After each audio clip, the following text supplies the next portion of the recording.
Happy Monday! So this is the day after my first marathon, which ended up being a 35-mile ultra race. I am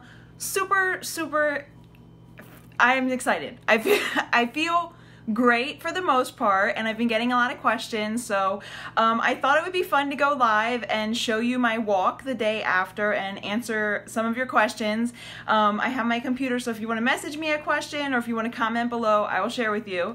I will say I did not have another loop in the race. My right knee is probably the only thing that's like really hurting at this point. So I've gone up and down the stairs twice this morning, and I showered this morning. No, I didn't shower when I got home last night. I took the hose shower at the race when it was done, and I just stayed in the fresh clothing that I put on.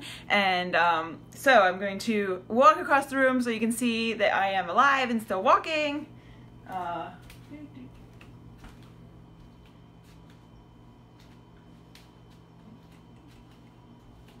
And apparently I don't need a large anymore in the shirts. But so cheers to labor pains, one in the book. And I have said my first marathon and my first ultra because I loved it. I absolutely loved it. I've always said in the past 6 years, I've done 4 half marathons, and I always said that I would do, I didn't want to do a marathon. I wanted to do an ultra race. And so things were just lining up, and that is what I did. That is what I did this year. I went for the ultra, and I started the day feeling like phenomenal. The first 2 loops, I was just like jumping up and down and saying, oh my gosh, I love this course. I love this course. This is just, I love this course. I love this day. It's beautiful. And I just thoroughly enjoyed it. Mile 15 through 20, I did start slowing down a little, and I did take breaks between each 5-mile loop. So if you don't know Labor Pains is a 12-hour ultra endurance race, and there is a 5-mile course in the woods by the pagoda in Reading, and that 5-mile loop, you finish that loop as many times as you can in 12 hours. So I wanted to get at least 30 miles. I had a secret goal of 40 miles when I started the day because of how great I was feeling. I did take like a 20 to 25 minute break between each 5-mile loop. And then when I got to those 5-mile loops, after I finished each loop, I felt really good up until I started getting slower, mile 15 to 20. Mile 20 to 25 was like my energy started coming down. So when I went back, I put more lipstick on. They're like, are you really changing socks and putting lipstick on at mile 25? And I was like, yes. Mile 25 to 30 was the hardest. Actually, mile 28 to 30 in particular. But I made a goal within 100 yards of the finish. I said, if there's 2 hours left, I'm going for another loop, and I'm going to get 35 miles.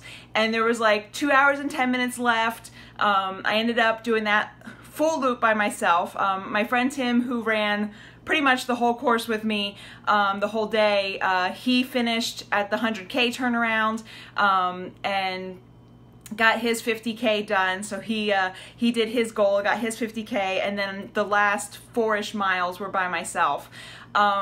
So I have a list of questions, you guys. You can still message me or comment here if you have any questions. So I'm just gonna go through the questions, and nothing's off limits. Like, I will totally tell you whatever you want to know. So the first question, everybody wanted to know what I thought about, because I asked you guys what I should think about or what you would think about in the woods for 12 hours. And so can I tell you that for 12 hours, there was like no thinking. It was like the hollow in a good way. enjoying everything. I mean, there was like random times that I was like making a joke or a pun with Tim, or we were like talking about something that happened, but most of the race, and I think Connie did loop 3 with me, and so Connie and I were talking about, I think for one moment we talked about birds. I don't remember what else we talked about, but we did talk, so I know Connie and I talked about something, and then oh, now I remember. Connie was surprised I ate gummy bears and a burger. She's like, oh my God, so you're human. You eat like normal people. And I said, yeah, actually, I said, I've evicted 105 pounds the last 2 years, not by being some perfect on point nutrition, but by not giving up and not letting food control me. And those things like pizza and cake and candy and all the stuff that used to be an everyday thing in my life is now an occasional thing. So in thinking about, like, that's probably as much as a conversation I remember having with her. And as I kept going on, I was just like, oh, this is great. I'm just not even thinking about anything. And I just really, really enjoyed it. I got to see a couple people along the course, and they were either passing me or I was passing them. I did have like a couple little, like, it was really weird because there was a lot of times that I had to walk. Again, mile 28 to 30 was my hardest time. And as I was walking, like kind of feeling like, I was kind of doing like the sore man shuffle. Like I wasn't even running. I can't even tell you what it was, but I was it was like this. Or just walking. So in those like shuffles and like walking, a runner would like come running by me and say, good job. And I was like, oh man, it doesn't feel like I'm doing a good job. And so that was like, that was probably like the only like mindset stuff that I had to channel out, because it was like, actually I just spent 10 hours on the trail, so even if I am walking, heck yeah, that is a good job. But I was kind of for a little bit making a joke that it was passive aggressive. I was like, man, I didn't know runners were so passive aggressive because they're telling me good job, but I'm walking. But hey, I was walking and not giving up. So I had like a little mindset funk I had to fix, but it was a little humorous for myself as well. So other than that, I really thought about nothing. I thought about Emily for a moment because I was like, oh, she said I should think about Jem and what we're going to talk about Tuesday. And then my brain just like went to nothing. And then there was sometimes that at mile 1, like when there was 1 mile left, I was thinking about the food and I was thinking, okay, change my socks, change my shoes, grab a hamburger, gummy bears. Should I do M&Ms? No, gummy bears. Like I was just totally thinking about the food and telling myself what I was going to do. So the next question was, oh, what did I eat?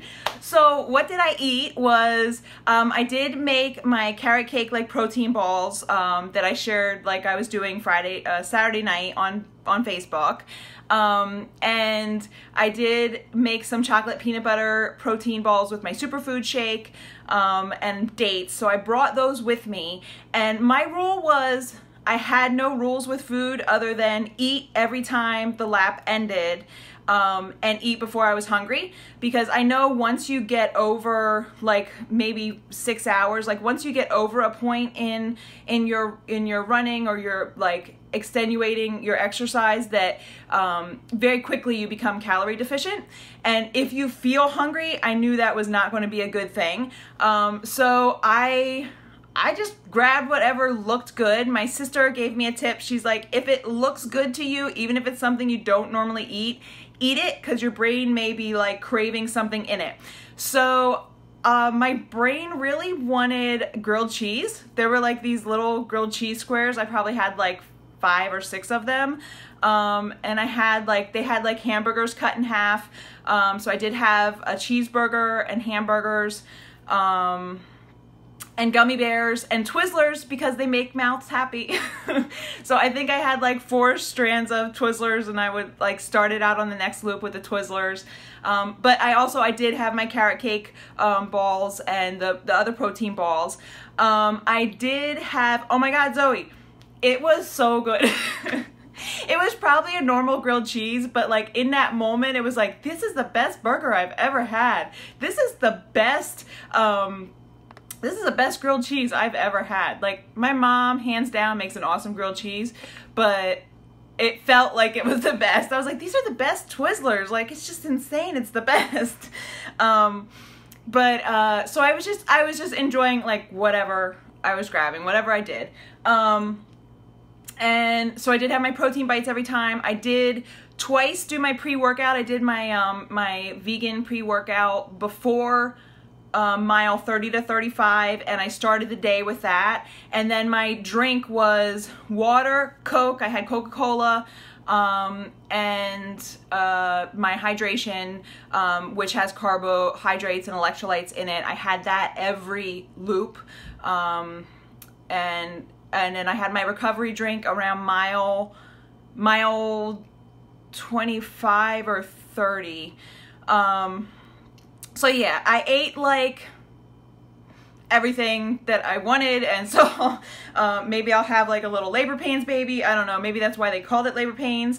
I will say I did have some pains last night. So I came home and well, I got to enjoy the evening with my mom. So my husband, thank you, he watched he doesn't like to call it Watch Joey because it's our son, but him and Joey had dinner with my mom and Kendra, and they had a nice evening after my mom took Joey to the fair, so they like took that worry away from me. And then I did have some late night steak and garlic bread like at 11 p.m. And then like Eduardo, Joey, and I all came home, and I put on, oh, another shout out to my sister. So she hooked me up with the Normatec compression. So I put those, so when I got home, I put those on for 30 minutes. And then I went up to go to bed, and it was not happening. I spent an hour, kind of like if you've ever seen a vampire show and a baby vampire is like converting and they are like writhing in pain. I did have that like tossing and turning and like pain, and I can't stand still. Like, I'm like, oh my gosh, I was tossing and turning in bed for an hour, so I gave up and I came downstairs, and I just laid in the living room floor. I probably slept maybe 4 hours last night.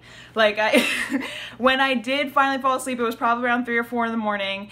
And I'm not gonna lie, I was scared to wake up this morning because I was feeling some kind of sore, in the middle of the night. But happily, I got up off the floor and I started laundry, and I walked into the kitchen, and I walked upstairs, and I took a shower. So I'm talking to you clean. I took a shower this morning. So I'm feeling good. Like, I'm not gonna go for a run right now. I'm probably not gonna go to Rose Garden tomorrow morning. Yeah, I'm feeling pretty good. I have to get grocery shopping done today. And I'm like wearing my rings. I'm not puffy. So I feel like I did a really great job on my nutrition, even with some of like the fun food in there. So next question. Was there a point that you thought this was stupid and you wanted to quit? No. The hardest moments from 28 to 30, miles 28 to 30, were like my hardest moments. And when I was in that time, I was a little sad at thinking I couldn't get another loop in. And my watch, I actually like outran my watch. So my Apple Watch died at mile 20. So then I had no clue what time it was on the course. So, and Tim didn't have a watch on him. So I didn't know if I was gonna get back in time, and I was feeling sore. Like, my whole legs were sore by that time. Mile 28 to 30 was my hardest. So I just knew, I was like, if I can get 30 to 35 in, I'm going to do it. If there's 2 hours left, I'm going to find a way and do it. But I was sad at thinking I was out of time and I wasn't going to be able to do it. But man, when I got in there after loop 30 and they said, yes, we'll let you back on the course, like, it just reinvigorated me. I was just like, I was out with the mission. I was feeling no pain. There was a part in the course where there was a tree that you could either go up a hill and around or you could climb over. And my rule to myself was every loop I was going to climb over the tree and use that as my stretching. So I climbed over the tree. Even loop 7, I climbed over the tree. I like tiptoed like oh my gosh. Okay, so there was probably like, in total, maybe 100 yards of thick mud, like mud where it reminded me of Spartan race, where like the mud probably went down this deep and with lots of water over it. So it's like slushy. And when I would originally go in the first time around, it was like pulling my shoes off. And I'm looking at everybody running by me and I'm like, Tim, how in the world are you running through the mud? My shoes are almost coming off. And he said, hey, when you run in mud, toes down, like go in on your toes. So this was me. The mud then became my favorite part. Every single loop, even the last loop when I was by myself, I like tiptoed, and I called it tiptoe frolicking. So this is like how you go through the mud and you don't lose your shoes, which, side note, could also separate some things from your feet. So you definitely, your muscles and your tendons or something. I'm not a physical therapist, but so that suction pressure, that vacuum pressure that's pulling off your shoe can actually separate things from your foot to ankle. So if you are Spartan, if you are a tough mudder, if you are just running in the mud, toes first. So this is my frolic. Like, I loved the mud then from after I tried it the first time. And so every loop, every 7 loop, every loop I did this. So this is the mud run. And I'm pretty sure my face looked like that. Like, I'm pretty sure I smiled like that every time I went through the mud. So I forgot which question I was answering. Oh, was there a point I wanted to quit? I think. I have runner brain still, maybe? I don't know. I'll blame it on that. So yeah, tiptoeing in through the mud. So even in the last loop, I still had that joy in the course, and I was still enjoying the course.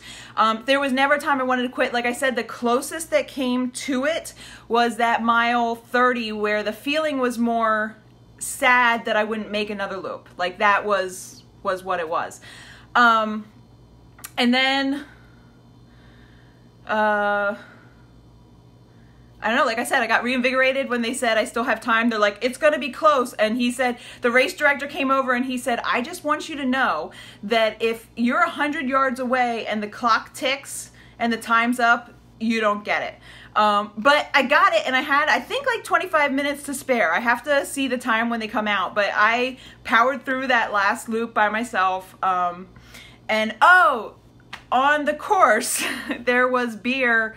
I think it started around the second loop. Around mile 25, I did have 2 of the Dixie cups of beer. It was Yingling.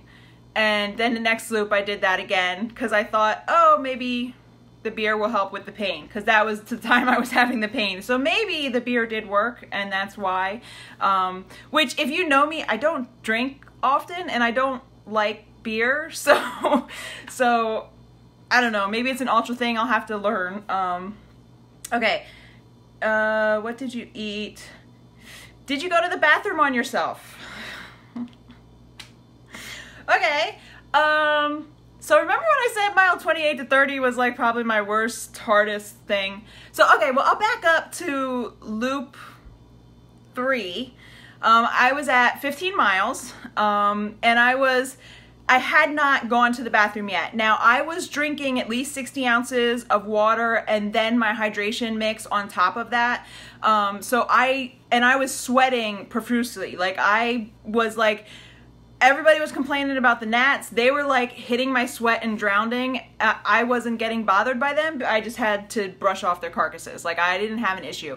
So I knew I was like healthy. I knew I was getting water out and I wasn't feeling thirsty. So I knew I was okay, but I hadn't gone to the bathroom. So I decided I'm gonna try to go to the bathroom. So I tried to go to the bathroom and I ended up peeing a lot. So I realized like somewhere around mile 15, I guess I forgot what it felt like to have to pee because, oh, you found my time, Zoe, 11:38:39. Ooh, I like those numbers. Thank you. So I did, that was my first pee experience where I didn't pee on myself, but I didn't remember what it felt like to have to pee because probably with how much I went, I really had to go, but I didn't feel like I had to go. Now, I'm gonna take you to mile 28 for a minute, because mile 28 was kind of hard. I sort of peed on myself. It was a very little bit, and I felt very strange. Like I was paying attention to my body because I was like, I don't know what's happening because I feel like I have to go to the bathroom, but I'm not totally sure if that's this feeling. Like I started having, which that's probably why 28 to 30 was the hardest because I started having those weird feelings. But that I went to the bathroom, I made it back without going in the woods. I did like sprinkle, like if you've had a baby and you remember shortly after having a baby maybe laughing really hard, like I had that kind of female thing happen. So I did get back to the porta potty at 30, and that was when I went to the bathroom, everything was fine, I felt normal and okay again, and so that was like when I decided for sure to go out for 35. So I did not have like the full like poop yourself moment. I didn't have like peeing all over myself moment, but I did have some weird, I guess I forgot what the bathroom feels like for a moment. Is that TMI? Well, I said I would answer anything. Okay. Are you doing it again? Yeah. So I know 35 miles in 11 hours, 38 minutes and 39 seconds is the time to beat. I don't exactly know what race comes next. I told myself this year I would only do, I would only sign up for this race.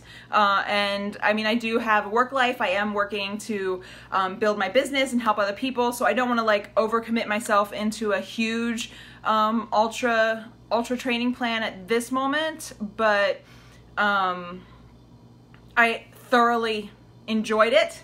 And I know like I'll be watching a lot more YouTubes. I'll be watching a lot more videos and things because I've always, my husband and I enjoy watching the ultra runners, which is why I wanted to skip a marathon and be an ultra runner in my run journey, but I'm not exactly sure what race comes next. And gosh, a year, a lot happens a year. I mean, a lot has happened the last 2 years. I cannot imagine that I would be here right now having completed that race had I not have everything that's happened in my health and fitness the last 2 years. Like my team coming around me, being able to work with others and learn about my body, our mindset nutrition course, like everything that I have had a part of my health and fitness the last 2 years has just changed me. I'm a whole new woman. I mean, not to mention 105 pounds are gone. Like I am a whole new woman. And so I can only imagine what's going to happen in a year, but I am definitely going to be doing some more ultra races. Oh, what race is next? So that's the same question. Did you lose any toenails or get a rash? I did not lose any toenails yet. In my little like pain session last night, my feet could not be under the covers, which is another reason I came downstairs, because when the covers were over my feet, like I felt like all my toenails were hypersensitive and I have some blisters, but not like crazy blisters. But I kind of felt like hypersensitive, and it was, the air conditioner's on in the bedroom, so I couldn't not cover my feet. So that was another reason I came downstairs. We don't put the air on down here. But as of this moment, I don't have any new black and blue mark toes, and they all seem like they're on there. There is, even after my shower, there is like dirt circles around them because of the mud and things in the shoes and socks all day, so that's going to take a while to clean out, but I'm they're still kind of a little hypersensitive. Maybe hyper is the wrong word. But yeah, so no, I did not, as of this moment. Rash wise, this is it. Like, this little mark here, just from like the liner of the bra part of my tank top. And that is the only place I didn't put the Chub Rub cream. Like, I just didn't consider it. It's been so long since I had rub there, a rub rash there, that I just didn't consider it. I will know for next time, but it's not like painful or like super horrible. That was another thing I did, like as far as like eating whenever I was going to eat, and as far as staying on point with that, I also put on the cream. I used a couple different, I'm looking for it. I didn't totally unpack my bag. I did start the laundry. I did do the laundry of my bag, but I didn't unpack my bag yet.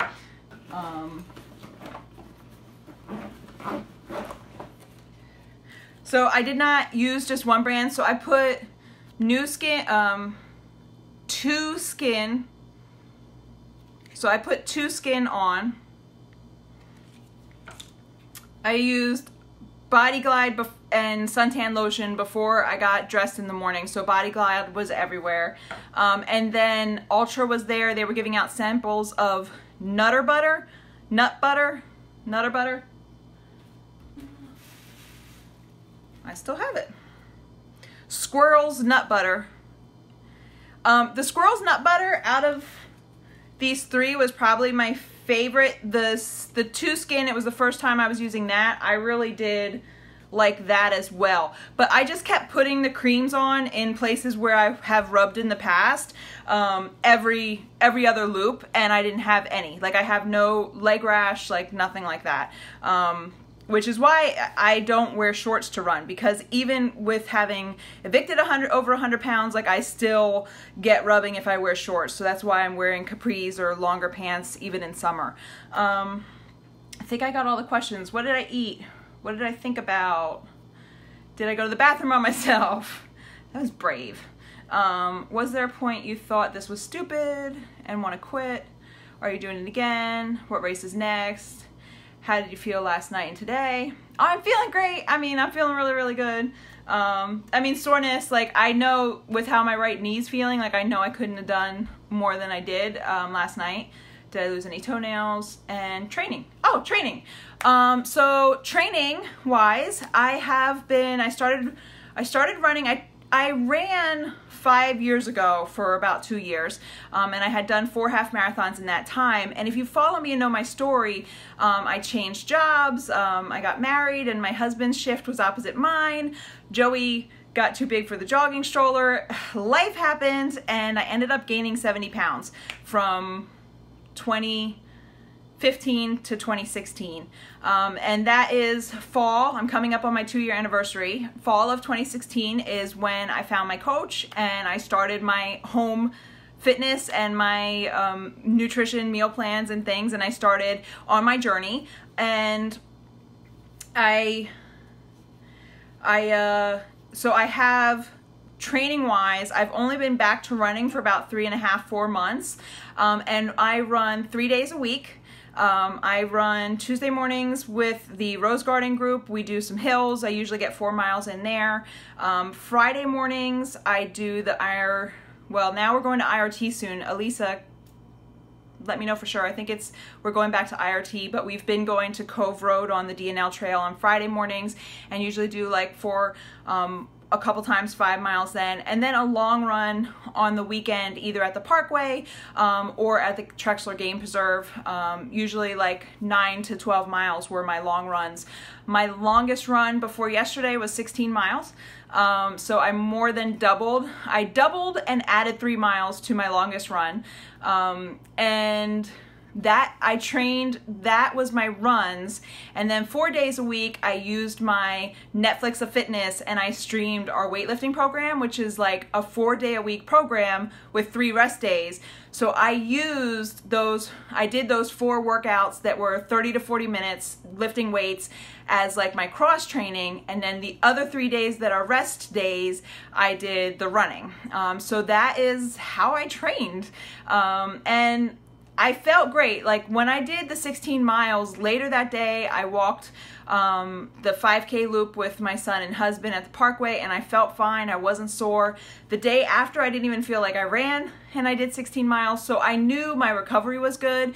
I knew our performance line that I use is top notch. It's Olympic approved. It's used by and endorsed by Ironman. So I knew our performance line was going to help me recover. And if I felt like I did at mile 28 through 30, after I went to the bathroom at mile 30, I would not have done 30 to 35. But I didn't feel that way. I got reinvigorated and all the pain was gone. I felt good and I went out. So that's how I train. So I love that the tools that I've used to evict 105 pounds are the same tools that Ironman athletes, triathletes, and even Olympians use. So I knew that was good enough for me, but it's also something that you can use. We actually, for Labor Day, there's actually a short time promotional, and I'm doing an extra drawing tonight for anybody who's joining us. So if you're on a health and fitness journey, you don't have to like sign up for an ultra or sign up for a marathon or a half marathon to join me, but I can definitely help you with what I've used to do these things. And again, like I had so many messages in the private groups that we run, messages on texts, and just the support that I get from our community that keeps us going forward has really meant the world to me. Because like I said, I don't eat perfect every day. I eat pizza, I eat cake, like there's things that I do, but it's about what I do more often than not. Those things are occasional. So I'm kind of on cloud 9. I'm going to go use the recovery boots one more time and just rest today a little bit, finish the laundry, get some grocery shopping so I can finish meal prepping for the week. And that's about all. So if I missed your question, I don't see any more questions. But if I missed your question, certainly message me, and I'm happy to answer them. And yeah, I'll let you know when the next one comes. Thanks for joining.